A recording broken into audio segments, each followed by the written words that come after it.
my children and my grandchildren are all clairvoyant, where they see spirit. I just have claircognizance where I know the answer. I mean, to the minute detail, but I don't really see them like clairvoyance would. One of my granddaughters, she could see people as they were when they died. I don't want to see the ugliness. Where that is in your cards, Yes. the Jack of Spades is a one-eyed Jack. What happens is there are things that are dark that you don't want to see. So you consciously close one eye to it and say, I don't want to see that. Exactly. Yeah. You are now live from the source with Vicky and Alexander. Live your life from the source. Play your cards right. What's your number? Okay. Welcome, everyone, to another exciting edition of Live from the Source. I'm Alexander, And I'm your host, Vicky. and we are here with Patricia Walls. Welcome, Patricia. Hi. Thanks for having me here. Oh, we're so happy to have you with us. We are really excited to talk to you Yes. since we first met you when I was a guest for you on a summit that you were hosting. And you were born to play the Two of Diamonds as your birth card, and we'll get into more of that and your personality card and all that. But Two of Diamonds, a lot of really good interviewers are born to play the Two of Diamonds. Joe Rogan is born to play the Two of Diamonds. And I was struck by how good of an interviewer you are and how much fun it was to connect with you and talk to you. And we thought we want to bring you on the podcast and have you talk to our audience and tell them about what you do and what you're up to, and so that our audience can get to know you a little bit. So welcome. Will you tell us a little bit more about yourself? Um, it's a long time. Um, so for the past 45 years, I've been cultivating me, right? And I started my awakening or my remembrance in my mid 20s. And before that, I had blocked everything out. Like most people in our childhoods, we experience things and we block out any kind of gifts or connection. And I did that.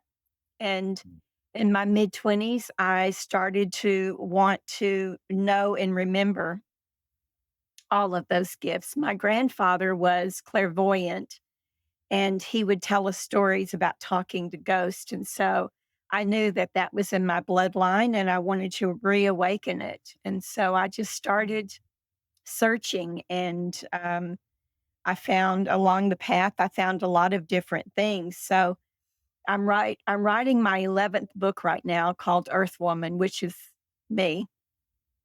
And one of the chapters is that. One of the chapters is all about me, my timeline. And that was the hardest one to write, Mm. because I had to really reach. Number one, I had to reach for the timeline because in my time in this body, I've experienced several what they call walk ins or upgrades. And so a lot of my life is not relevant to my current existence. And so I don't remember. I don't remember a lot of the things that I experienced and or that this body has experienced. And so writing that chapter was really hard. I had to go back and find certificates where I had taken courses and try to remember different experiences and groups that I was involved in because I wanted to put that in the book because, that's what helped me to remember who I was, not in this life, but, as a whole. And that was a very interesting experience. And also being very raw and open, about my life. That was not the easiest thing to do. Although I'm kind of an open book, you can ask me almost anything and I'll tell you the truth about it. But just writing it down, I can talk to a person one on one or even a group and reveal parts of myself. But this is a book that goes out into the World Wide Web, where anybody can access it. And that's a little scary. So it made me think, made me reflect on people who write autobiographies, Mm. all the tiny bits. And I thought that has now I know how hard that has to be. In the way of what I do, I am a past life regressionist, and Andrew Alexander, who used to be Andrew, and Yeah. I had this amazing conversation about how past life affects our current existence. And I also, my focus primarily in the last 5 or 6 years or more has been the language of light. Hmm. It's pretty much taken over everything that I do. And I founded and developed a technique called the Hall of Records. And I didn't find the Hall of Records, it belongs to everyone. But but in finding the ability to go into the Hall of Records, I developed that into, something that other people could use for healing. And I, of course, like everybody of my generation, I am a Reiki master teacher, but I don't teach Reiki anymore. And not because of anything in particular. I just am taken up with all different things, other things. And what else do I do? Do Oh you my goodness. work let's just for our audience, you do one-on-ones, you do group, and you're doing primarily now past life regressions and Hall of Records and light language work. Is that kind of accurate? Primarily light language, Primarily. primarily helping people to um, outside of light language, but of course it comes into play with that. Primarily when I have one-on-one and mentor programs, it's about helping people to connect to their higher awareness Mm. and to start to bring in their true selves. And I do that using all of those tools, using past life, using Hall of Records, using light language, using I'm a channel. Mm. I'm an intuitive channel, and so that comes into play, of course, receiving messages and knowing what people need, what tools or techniques they may need in order to connect. Because I my real focus is empowering people. We'll put it that way, empowering people by giving them tools and things that will help them to connect. Because I don't mind people paying me for psychic for psychic readings or for past life regressions or Hall of Records. I don't mind people paying me for that. It's how we pay the bills, right? Sure. But I would rather give them tools to do Mm. it themselves.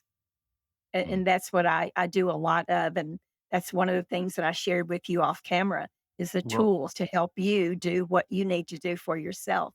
well, and I was really impressed by your generosity that right away we got on the call, we're just prepping in the first few minutes, getting ready to go live.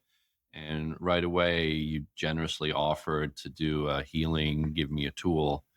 And I appreciate that. And that tells me how genuine you are, that you really just want to help people and Yeah, give away your knowledge and give away your tool set Mm. so that other people can feel better. right. And I wrote the books. The books that I've written, I've published 10 books and they're available on Amazon, and all of them are self-help books, are considered self-help because the books have knowledge, experience, but then tools that people can use to do the same thing that I do. Mhm. Wow, Yeah. wonderful. I love, the part that really rings for me is like when you talk about these different modalities that you're guided to what's right for that specific person.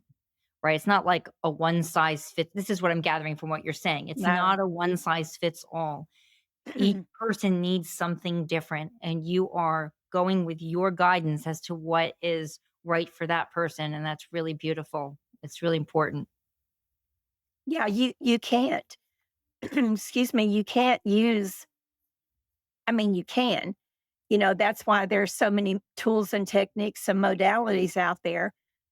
because people connect with those. But I'm certified, trained and certified to teach probably 4 modalities, other people's modalities, Mhm.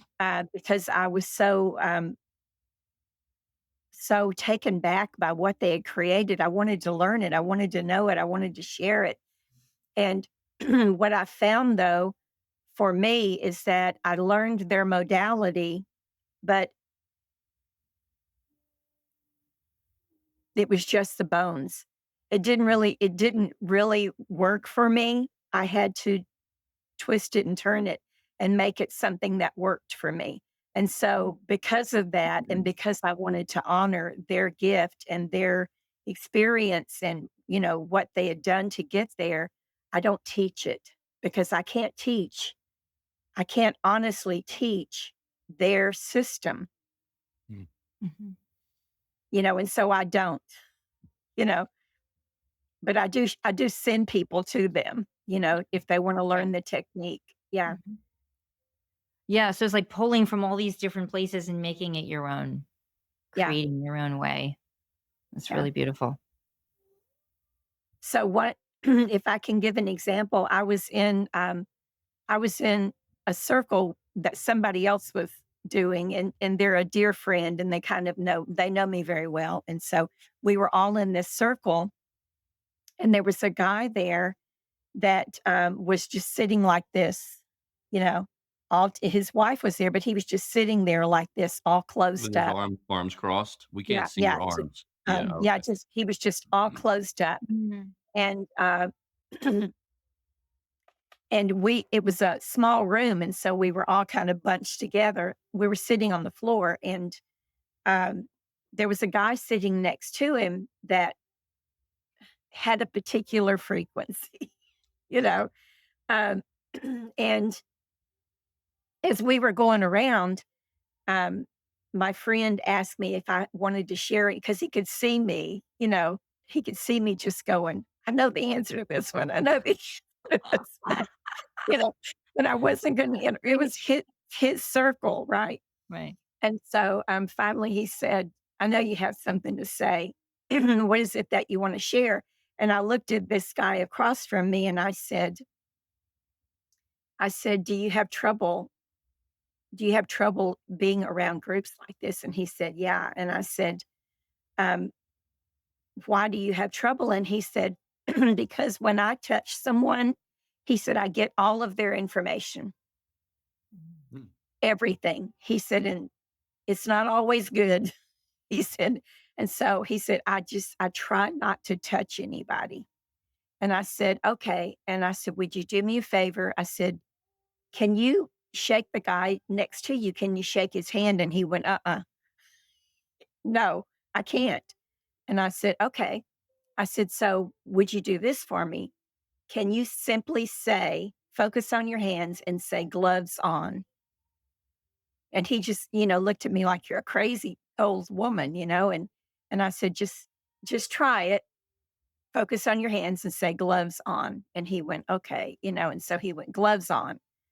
And then he got this look on his face, and I said, would you shake the guy's hand next to you? And he was, not sure, but he said, okay. And so he did it, and there was nothing, no reaction, right? And I said, did you feel anything? And he said, no. And I said, okay. And so he kind of, did that with people in this circle. And I said, now say gloves off. I said, because you don't want to disconnect yourself from life just in certain situations, right? And he went, yeah. And I said, so now say gloves off.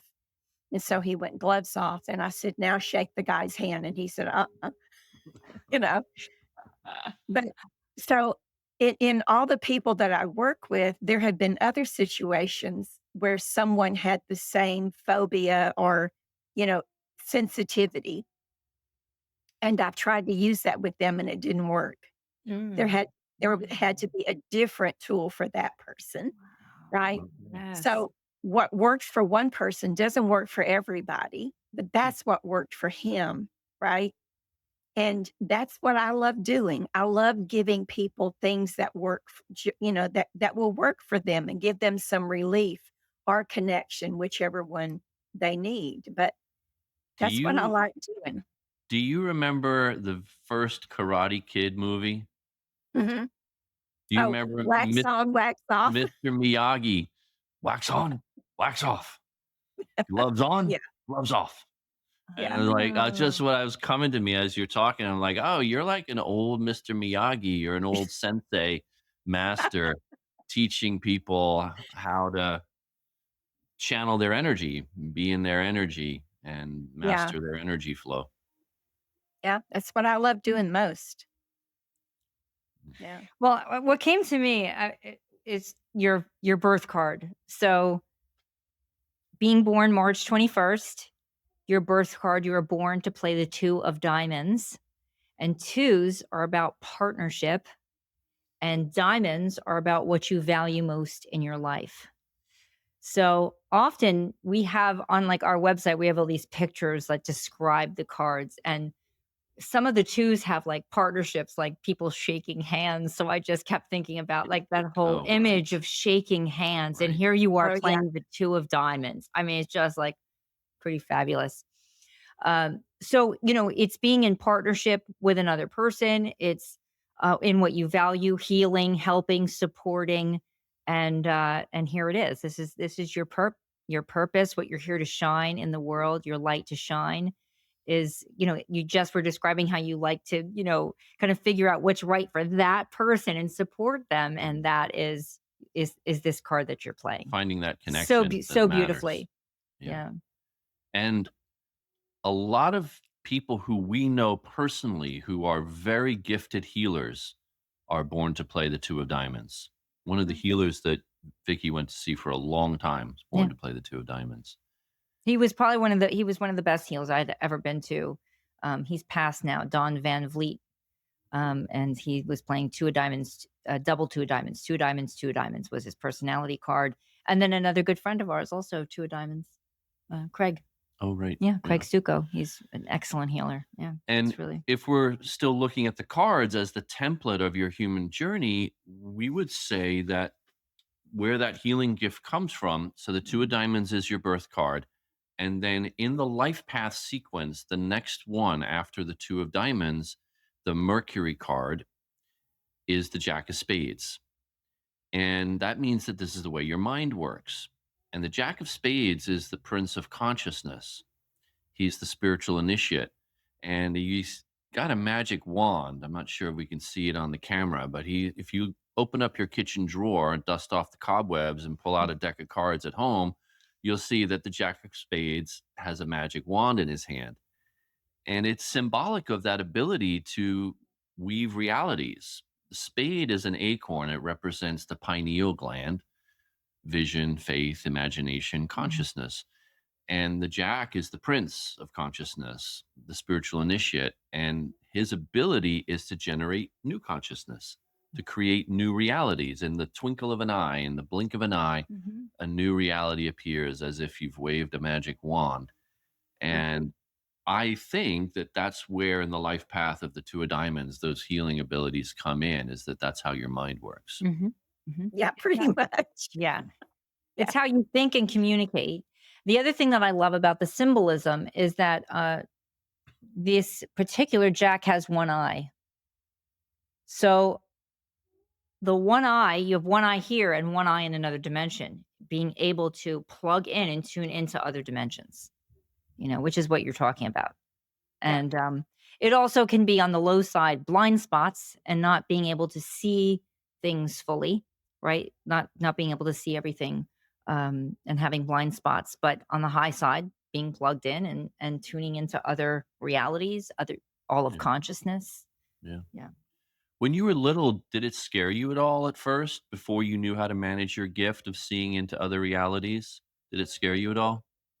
No, I don't remember ever being scared. Okay. Um, when I was growing up, we primarily lived with my grandparents, and it wasn't a very good environment. And so after breakfast, I would leave. We lived in Louisiana near it was like a lot of water. We were surrounded by water on 3 sides, and so I would leave after breakfast and go out into the woods, the water, and not come home until dinner, and so, I was fearless as a child. Hmm. Mm. But the home environment was not supportive or conducive? No, it wasn't safe, yeah, Huh. which is why I, blocked my gifts. Could you Mm. say more about that? How the home environment directly influenced you blocking your gifts? It wasn't until later I was had a dear sister who was very intuitive, and she was very into working with the archangels, and any mention of angels, I was just like, you know, Mhm. I just locked out, clocked out, any mention of religion or angels, I just clocked out. And, she looked at me one day and she said, "You know that you, have an aspect of an archangel, right?" And I said, "You know, they're not anything. They don't even exist, Mm. right?" And she said, "Do you know why you're so angry with them?" And I said, "No." And she said, "That's because you are one." She said, "And because, there was an incident in your childhood where you felt as though they had abandoned you, and Mm. so you locked them out." And later I did work on that, and yes, that was true. Um, and so I kind of, the beings that I work with, gave me, when you're working with doing animal communication, for instance, Mm. animals will show you sometimes things that represent what they want you to understand about what they're trying to share with you. And so the beings, there was that movie with Gene Wilder, um, in the Frankenstein movie. I don't remember it. Oh. Oh, Gene Wilder and Gilda Radner, Mhm. they did a movie about, where Gene Wilder was the creator of Right. Frankenstein. And in the movie, it was a funny movie, of course, and there was a skit where he asked to be locked in the room with Frankenstein, and he told, Gilda and the assistant, he said, "No matter what happens, do not open this door. No matter what happens, do not open this door. Do Uh-oh. not rescue me, no matter what happens." And so then he gets in this room and he starts screaming for help. And they're outside the door going, "I don't know what's going on, but we," he said, "Don't open the door. Don't open the door." Well, that was the being's way of showing me Wow. what happened in my own life, right? Mm. Mm. When we come here, we have not just one blueprint, but we have possibilities. And my experience has been that we agree to everything that happens to us. We set it up for different reasons, whether it's a karmic debt resolution, whether we're having an experience for someone else's benefit. It's just an experience. And then we drop these bodies and we go have a different experience. As they would say, nothing personal, although it hurts like heck whenever we're in it. And so, I had done that. I had, of course, created that experience that I had as a childhood, and I had lined up the players in that experience. And I had told my archangel family, "No matter what happens, do not rescue me. I have to experience this." Mm. Mm. And Mm. and when I was reviewing this and seeing how I set it up and what happened, the emotion for me wasn't the personal emotion of having to experience it. It was the emotion of them having to stand by and watch me go through it, Hmm. the pain that they experienced, Of being loving locked me, out. loving me and having to watch me go through it. That was the emotion that I experienced. And so, I forgot why I'm telling you that, but anyway, so yeah, as a child, I experienced that, and because of it, I locked them out and said, you guys didn't rescue me. You let me go through this, including God. You let me go through this pain. And so you don't love me. And so F you, you know. Hmm. And so it wasn't until later, that I came to that awareness and said, now I understand what happened. At what And at what point did you come to that awareness? oh, that wasn't until I was in my 50s, Hmm.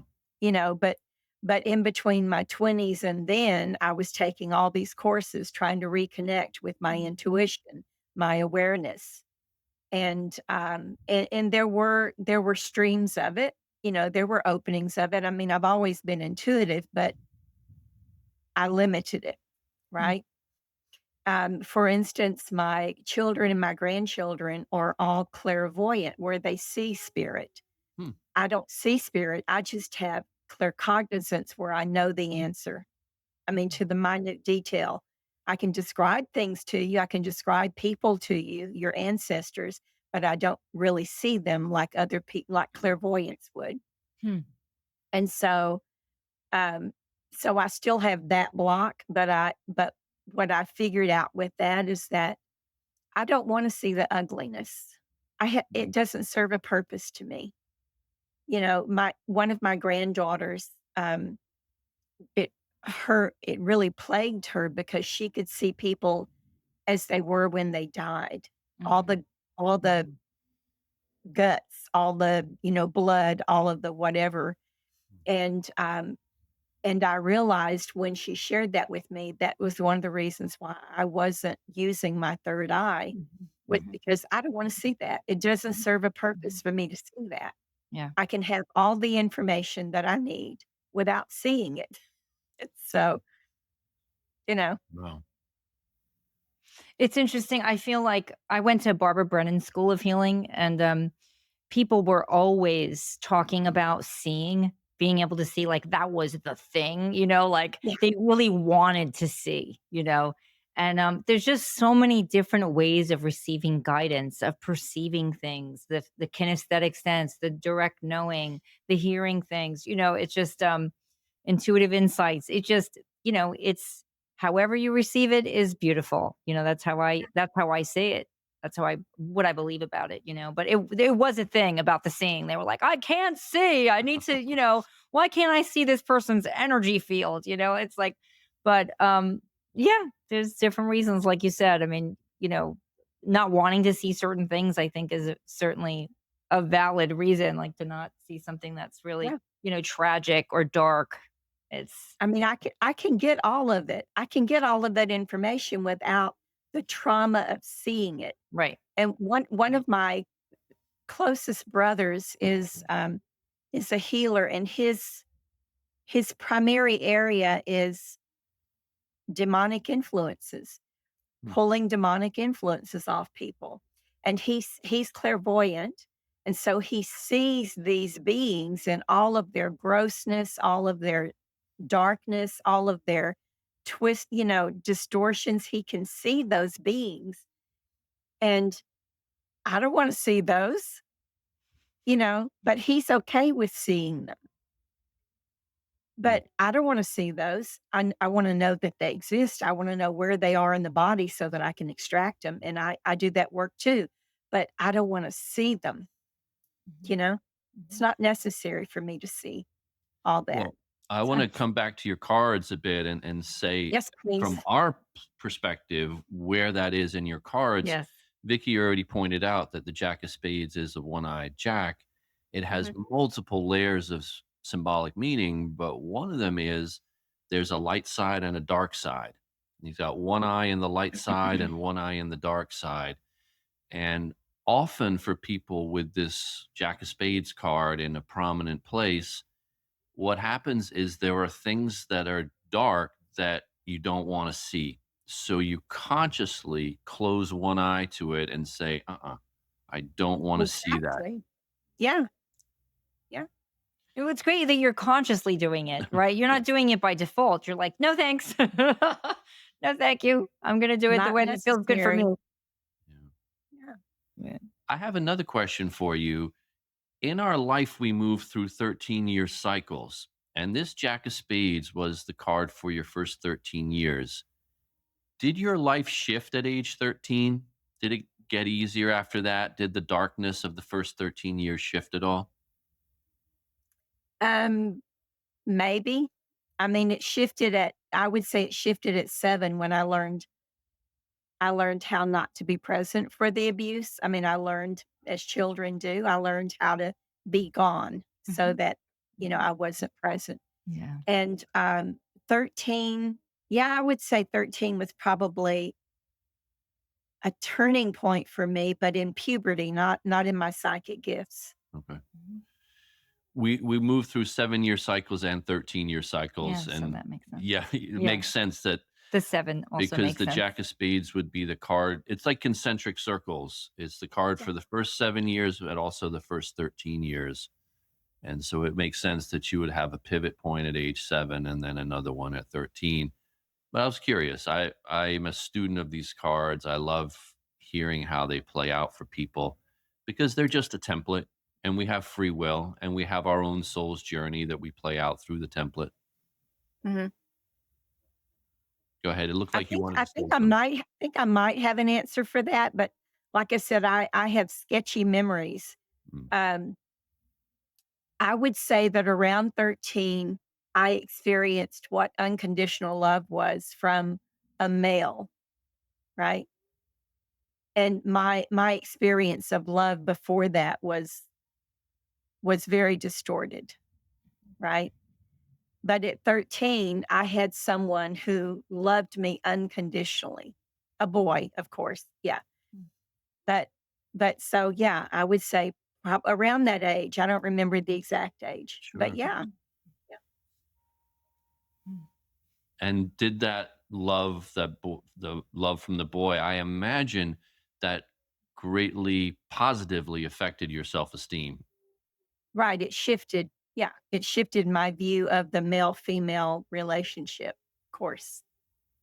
Because that's another, I'm not pulling the questions out of thin air. That's another aspect of the template of the 2 of Diamonds life path, that there may be a shadow of feeling insecure or unlovable or unworthy of love. Yeah, yeah. That's why it's so wonderful that you wrote this book and were so vulnerable in writing about yourself. That's really powerful healing. I always say that vulnerability is a superpower, to really be able to express yourself and your experiences and your feelings. So, I find that, I'm a storyteller because besides giving people physical tools to help them to connect and whatever, sometimes sharing your story helps other people, mhm, right? mhm, It helps other people to know that, number 1, they're not alone, and also that there is something that happens after a traumatic experience, that there is something good that can come out of that. mhm. And the other day I was on a podcast with someone. We were talking about neurodivergence. And I never considered that for myself until I started looking at patterns. And I fit many of the patterns of neurodivergence. But until I shared my story with her, she was like, check, check. I mean, when I was sharing my story, she was checking off from her own life, and so I think it's important for us to share our story as much as we're comfortable with. Mhm. Absolutely. Could you explain neurodivergence for our listeners and for me? What is that? It's one of the, there are key terms that Right. science and psychology has found to explain why we are the way that we are. I And see. neurodivergence is one of those broad terms like fibromyalgia. They use Oh, it to explain our oh, behavior. yes. So Okay. neurodivergence, some of the parts of it are autism, Mm. um, ADHD, even schizophrenia and bipolar can be fall into that category. Okay. Of course, on the big scale for schizophrenia and bipolar. But for me, I am operating on several different dimensional realities at the same time. It's really hard for me to just focus on one thing. Hmm. And I was telling her that I'm that person that on my computer I will have 7 windows open Mhm. sometimes, not all the time, but I will have 7 windows open. 4 of them may be YouTubes that are playing different frequencies, but they're all playing simultaneously. Oh, And one of them may be you know, someone doing activations or someone talking about spiritual things, but they're all playing at the same time. oh, So I'm receiving all of that information at the same time, and I'm comfortable with that, hmm, but at the same time, whenever I do live events, and this was the part that made me really realize that I fit into that category somewhat, is that when I'm doing live events, I'm good for an hour. And after an hour, I start looking for an exit Mhm. hmm. because I can't, as some people say, I can't people that much. And um, I can't people that much. That's good. can't people that much. Good. I mean, I love people. I love helping people, but I'm good for about an hour. And then I start looking for an exit because Mhm. I go on sensory overload. Mhm. And because when I'm working with people, I'm having to focus. And it's not easy for me just to focus. Hmm, And when I asked my higher awareness to expand on that, what they told me was that, and I didn't, we do things without even realizing it. And what they told me was that when I'm with people, it doesn't are people, places, or things. It's not just people, but I'm watching patterns normally, naturally, unconsciously. I'm looking at people's patterns. I'm looking at their energy fields. I'm looking at codes and frequencies. And at some point, my system gets overloaded with all of that. hmm. Whereas some people, when they're in crowds, they're just they're focused on the person, they're focused on what the person's saying, and they don't go into that overload. It sort of feeds them. Yes. The comparison was some people when they're in crowds, they get fed by the energy. Well, I don't get fed by the energy. Um, and so for me, it's hard to be in physical presence of people for too long. That's an aspect of neurodivergence. We told So you this is gonna be a 2-hour long interview, right? no. Right? So No? I'm just You're curious, not in person. just to oh, that's good. So just to clarify, so if if you're doing like something where you're doing a healing or a presentation in front of people, that's one thing. But then let's say you're at a dinner party. Is it so it's the same for both situations, or what's the I dinner party cannot. like? Yeah, I crowds are so hard for Okay. me. Yeah. Mm, So hard for me. Okay. I don't go. All of my friends are always having gatherings and parties, and I'm like, have fun, because I'm at things like that. I'm good. I'm good for about 15 minutes, and then I'm looking for the door because Mhm. it's too much. Mhm. It's too much input. and then but then a one-on-one situation in person, it's about an hour? Yeah, my sessions are an hour for a reason. Wow. Sure, sure. This is And exactly sorry, you go. no, oh, sorry. So when I'm doing what I call the galleries, the circles, the light language circles, they're 2 hours, and that's hard on me. And then afterwards, people always want to talk to you, Mhm. right? Yeah. And I appreciate that. I love that. I love that people want to talk to me, but I am like, I'm sorry, but I have to go now. Yeah. Yep. Yeah. Yeah. Um, What were you going to It's say? ex I'm I was just sorry. gonna say that's exactly all of the things that you're talking about were exactly what my healer that I went to felt. Exactly the Yeah. same things. Yeah. Groups were very hard for him, and, He was yeah, definitely he would neurodivergent. even have to take naps before he'd be like I'm not you know, I'm not saying this is necessarily a pattern of the 2 of diamonds, but, He would have to take naps before a session and maybe be late because he's recharging himself and taking a nap, like taking care of himself and stuff like that, things like that. Yeah. So, yeah, it's really interesting. But people would fly in from all over the world to see this guy. He was Wow. that level of a healer. But I went to see him a couple times. He was definitely neurodivergent. He would be talking to the wall, talking to beings, spirits, shadows in Yeah, the wall he was while he's working very on you. tuned in, very Like he'd tuned be in, looking around like the room all, and talking to other spirits while he's doing what he's healing for you. yeah, Yeah. yeah.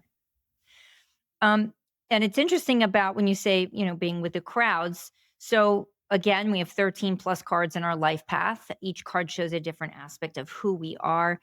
And your Saturn card, which is about life lessons and challenges, is the 10 of hearts. The 10 is about being in the spotlight, and hearts represent emotions. So emotional expression, emotional intelligence. So, And the 10 is the number of abundance. yes. So being in a crowd of people is hard Mhm, for you. mhm. Yeah. It's in your template. So it'd be really important for you. Like you can see, this is called a pip pattern. So the hearts are pips, and then this is the pattern. It's important for you to have that empty space that's in the center. The Yeah. stillness that's in the center of the 10 of hearts is how to play it well, and not to, you can also see when on the low side, that you can double cross yourself. There's the two X's. Um, Specifically with people, because it's about yes, emotional connection overdoing it, for over, people. maybe taking on their emotions, and Yeah. really overextending in that way. Not having empathic boundaries, Mhm. like your emotional energy would leak. So it'd be Well, important. I think that I'm past that one somehow. Mhm. Good. Um, Good. I learned a very long time ago, I don't use my own energy. Mm. When I'm doing circles, when I'm doing personal work with people, I never use my own energy. So I'm not depleted. Yes. So I'm not physically depleted after a session or a group. I'm sensory depleted. Mhm. Mm. I have an overload Mhm. of information. And that's one of the things that I share with people when I want to say teaching, but I don't really like that word. So when I'm sharing with people, I I really emphasize, don't use your own energy. Don't use your own life force to help someone else. Mm. And part of the reason is that we are dense third dimensional bodies, right? And we can't, for instance, when I'm doing this work with removing influences off people, I can't compete with those influences, those dark spirits. So I don't remove them. We use terminology that we're familiar with, but I don't remove things from people. I facilitate the removal. I call a team that's more qualified than me to do that work, and I just watch it being done. So I facilitate it. But so I don't use my own energy. So I don't get physically depleted. I don't do the, I know people that have to do that, take a nap before and after. It doesn't, I'm not physically depleted, but I just have to disconnect from that input. Mhm. I'm so happy to hear you share about this, because I think it's just really important for people to know this. That was life changing for me to learn what you're talking about. I Okay. would act as if I was the healer doing the healing, and I would be sleeping for 2 hours, depressed when a client would leave. They would feel amazing walking out the door like, "I'm so happy, thank you so much." And I had to really look at myself and my belief systems about what this all was, like, what do I believe that I'm doing here? What do I believe about healing? And then I started doing healings through God, creator. Like, that's a way more powerful energy than I could ever imagine. And I just call it all Exactly. in. And sometimes my arms do move. I do have some things come through me. Yeah. But for the most part, I am witnessing this energy come through me also, and this person. And it's quite profound. And I'm energized afterwards. It's completely different. So I just love that you're talking about this. And it's important for people to know that. Like, we're facilitators, we facilitate. Yeah. Yeah. I think the turning point for me was my grandchildren. My daughter would bring her children over when they were sick. She would bring them to me. Mm, And by the time they went home, they would be happy and I would be on the sofa for 3 days. mm, Mm. Mm. And I think that was the turning point for me in understanding that you can't use your own life force. Number Yes. 1, you're not qualified. You're really not qualified. You don't have that much life force to share with other people, places, or things. Mhm. And to do so, I mean, yeah, it's our need, our egoic need mhm. Mhm. to Yes. heal others Yes. to our own detriment. So I'm Mhm. so glad that you listened. Thank you. How do you feel about this? Like, even in praying, or if I want to like send someone love, my loved one love my loved ones, some love, I also pray that it's from something bigger than me. Like, I'm not even using like my energy for that. What do you think Yeah, about that? Is that I I had and again, I'm a storyteller, and the easiest way to share is to tell stories. love I stories? had it. I had an experience in I want to say my 30s or 40s, um, where someone reached out to me. People would reach out to me for healing, right? And I would tell them, okay, yes, I'll do a ceremony for you and send healing. And there were a couple of instances early on where I got distracted and I couldn't be available at the time when I said I was going to be available and do that ceremony. And I felt so bad about it. And the first time it happened, this was during email. So the first time it happened, she emailed me the next day and said, "Oh my God, I feel so much better. Thank you so much for doing ceremony for me." And I thought, I didn't do anything, you know, and so I was curious. And then it happened again and I got it. What I got was that in asking, just them and asking, the universe went, "Oh, you're ready for this now? You're open for this now?" And the universe took care of it. But they had to go through someone else because humans think we have to speak to another, we have to ask for Mm. help from another human. But yeah, I'm with you, Vicky. It's not me Wow. that's doing it. Wow. It's So just them to asking is the power. and so just to clarify, you're saying it wasn't even you asking, it was them asking you that brought the healing for them. Did Right, you but I did was holding the energy though. That's like okay. Vicky says, that's important for us to hold that focus for them because in them asking me, it was on my mind, right? And so I was in what would they I was in agreement, as they Mhm. would say. I was in agreement Mhm. with that Yes. healing for them, but Yeah. it wasn't me. I didn't do anything.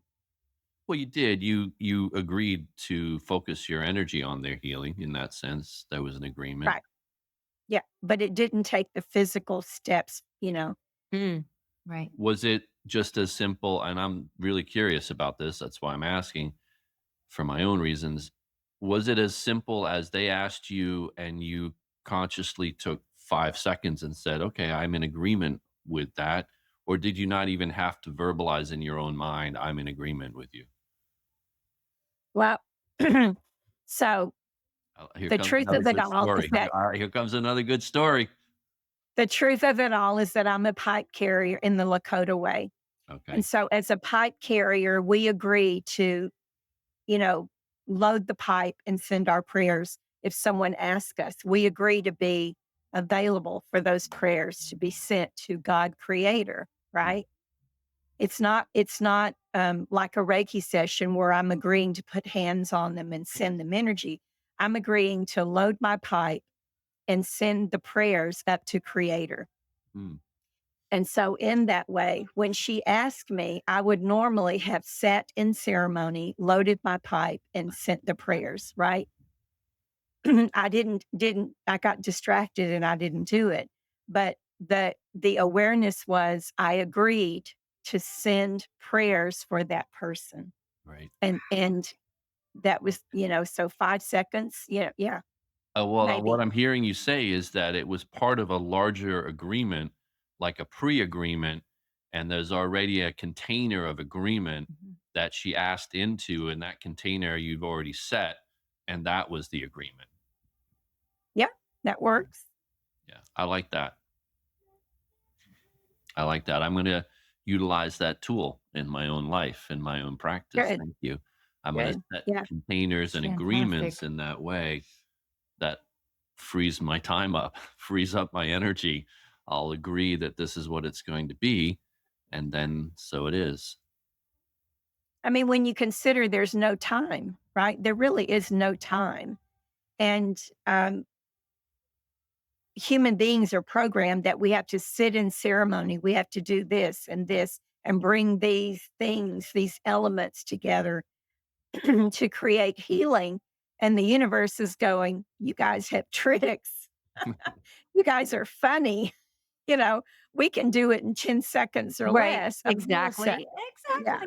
In the I blink Yeah. love it. in the blink of an eye, I just as love it. as the saying Thank goes. you. Yeah. It's so true. It's liberating. It really I'm is. feeling into it. I appreciate you sharing that and telling us the story of your agreement. Yeah. Yeah, I'm gonna sit with that one, pun intended. I have I a mean, question.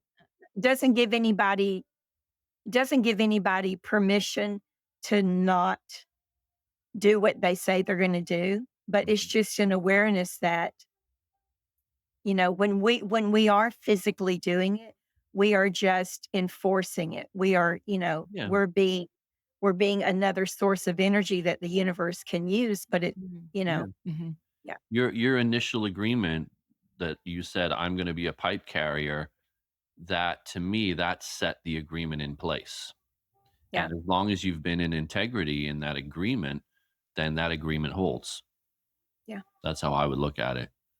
It's a lifetime agreement. Yeah, Yeah, that's right. exactly. That's right, and as long as you hold to that agreement, then the resonance of that agreement is present. Yeah, I Yeah. like that. I have something that's been brewing for me to ask you about when you referred to, I think you used the words life review of like discovering something in a review of your life. And then you also talked about not remembering your past, some of your past. I've heard those words when people have near death experiences of someone has a near death experience. They say they have a life review. They go over all these things and then they decide to come back. So I've heard you say it's like similar wording. Do you feel that it's like similar in that you've like had such a huge transformation for yourself? That it's like a review of your life. Um, and then the other part of it is that I also hear Bashar talk about when you change your present, your past changes. So your past is different based on the fact that you are a different person now in the transformation process. So I'm just curious about, some of What's your those things that you're yeah. saying. Like, do you feel like when you talk about review, how did that happen for you? Like when you had that review for yourself? Oh, that was in reference to writing the book. It was in reference to writing that chapter, Mhm. because the chapter was about how I got here. And so I Mhm. needed to go back and pull in 1998. This is the course that I took that brought me, I see. to this. And then in the Mhm. year 2017, I had a walk in, and the Mhm. walk in changed this in my life. That's the review that I'm talking about. I see. Um, Okay. so, in terms of the walk ins, whenever you have a walk in, and for people that don't understand that, one of the agreements that we make um, before coming here is that sometimes there are higher aspects of us that can do it better than we can, or there are higher aspects of us that have something that they want to be of service to humanity in, and they don't have time to go through embryo stage, adolescent stage, teenage, and to get to a fully grown human being Mm. where they have freedom of movement and, legal status or whatever to do what needs to be done. Hmm. And so we make an agreement to allow them to come into our physical third dimensional body and complete whatever tasks they have to complete. So I'm just going to refer people to Sheila Seppi's. Sheila Seppi, to me, is the expert on walk-ins phenomena, and she's written 2 books on it. So please go get her books, because I'm not an expert on walk-ins. I've just experienced 16 of them that I Wow. am that I am aware of, and in that, what happens is each one of those, although they're higher aspects of us, it's not another soul out in the universe That's what I coming and wanted to taking ask. over. It's another Yeah, aspect of you. yes. Yeah. It Okay. is. The other thing is called the takeover, and we're not going there, right? When they talk about demonic influences taking over a body, we're not talking about that. We're talking about another aspect of me because we have some theories are 144,000 aspects of us, right? Parts of Hmm. our monad and our oversoul. So we are having all of these experiences at one time because there is no time. We call it past life and we call it future life, but where all of those are happening at the same time. Again, which is why you, Alexander, was experiencing shoulder pain from one of your experiences. Mhm. And because it wasn't really 1,000 years ago, it really is happening right now, this second. You were feeling it. You were in agreement to feel that as an impact. And once you said that statement, who does this belong to? Return to sender. The universe goes, oh, wait, that's not the experience you agreed to have in this physical body. Hmm. So let's send it back to the one it belongs to, right? That was the magic of that movement. And so a walk-in is where another aspect of you needs a physical body in this dimensional reality, and you agree to allow them to use your presence, your physical body. So when that happens, the time that they spend in this body belongs to them. And you're I call them current inhabitant, right? The current inhabitant zips out and is not aware of what's going on while they're gone. Sometimes, sometimes they stay in the body and both remain in the body at the same time, which is called a soul braiding.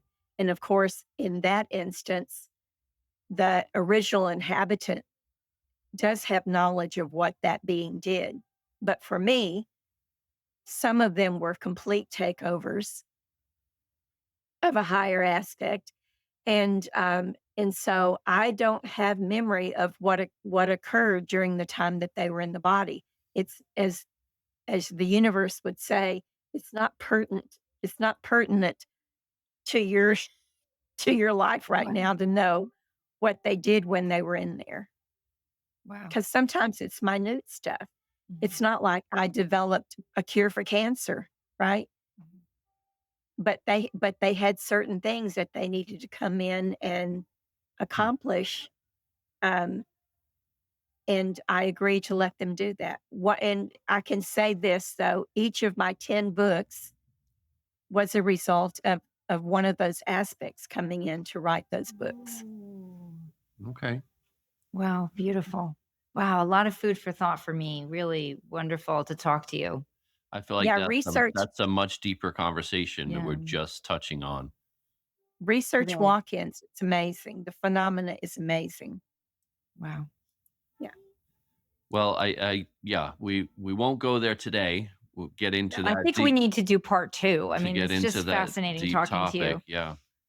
Thank For you. today, we'll close with one final question. Vicky, do you want to Oh, sure. ask your final So, question? if you could have an enormous billboard that millions or even billions of people could see, what would it say and why? Trust in what you know. Mm.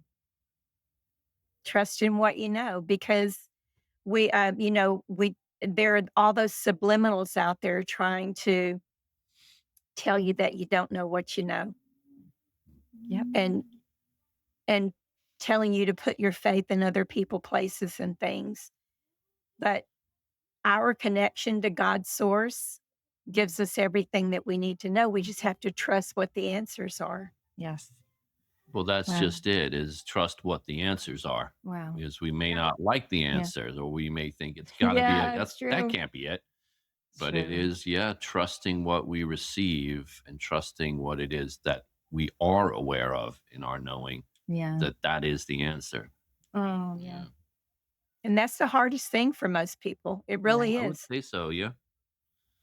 That's definitely been my ongoing, still current process, to learn to trust what I know.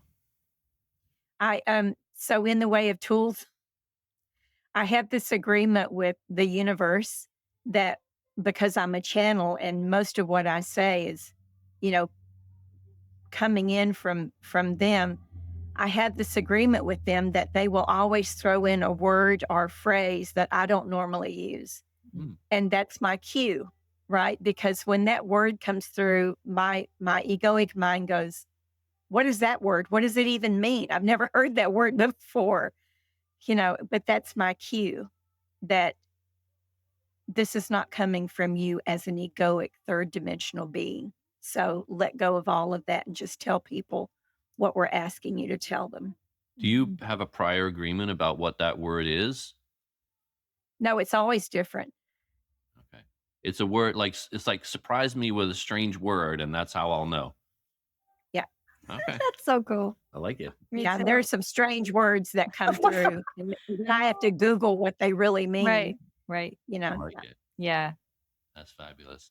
Oh, Patricia, it's such a pleasure. This is such an illuminating conversation for me. I'm really Thank you. grateful to connect with you. How can people find you? On patriciawalls.net or Earthwoman, it's WOMBYN.com. Mhm. And Amazon, Patricia Walls at Amazon. All the books are there. And um, I'm on Facebook as Patricia Dancing Elk Walls. Love that. And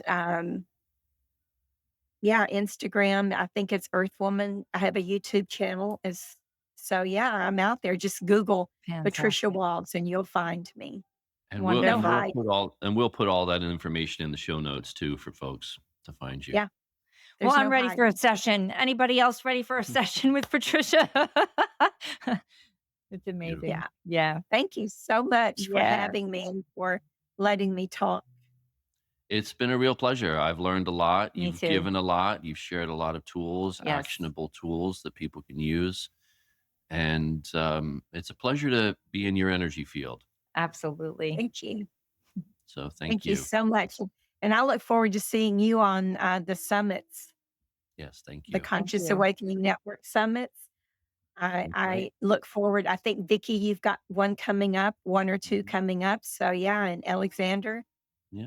Yeah, I Thank look you. forward to being able to promote you and what you do on the summits. Oh, Fantastic. thank you Thank you so so much. much.